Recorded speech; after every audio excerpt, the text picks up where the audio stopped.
Sometimes when it comes to thinking about things that exist, that we want to change, it can feel really overwhelming because we think of power as being this top-down structure, right? Things trickle down to us and then we kind of are in this reactionary state dealing with what is being dealt to us. However, there was a really great diagram that I saw from Bending the Arc, which is a nonprofit group dedicated towards action, supporting from a Jewish perspective, right? The Jewish values of healing the world and compassion and love.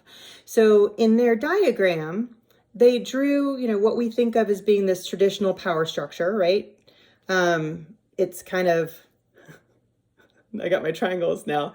It's kind of coming from the top down, right? And we inhabit this wide base. But they suggested instead to think about, like, flip that dynamic, right?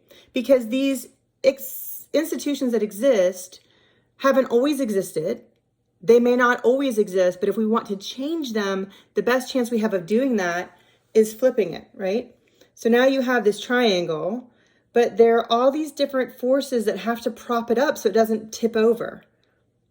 So if you feel disheartened, if you want to create change to an existing system that seems monolithic, just remember, if you flip that power paradigm, what are the things propping it up, right? Who's giving it money? Who works for them? Who's in partnership with them? Who advertises with them? All these individual links are things that you can put pressure against.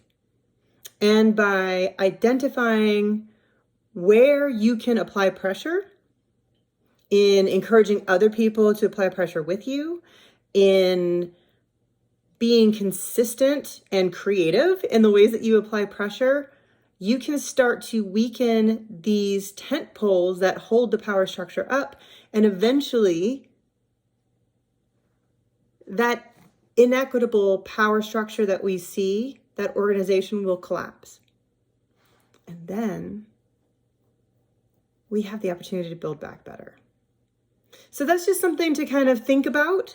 I was hearing from a woman who used to work in a elected official's office, and she said, when you do take action, make sure it's multiple things, right? Not violence, not hurting anyone else, right? Do no harm, take no shit.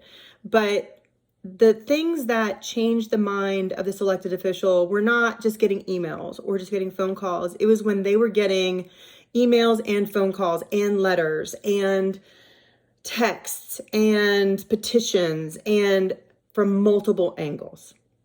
So that's your challenge. If there's something you're unhappy with, identify what's holding it up and see how you could affect or apply pressure to those systems that are holding up this inequity to convince them to change. So good luck, and I will talk to you later.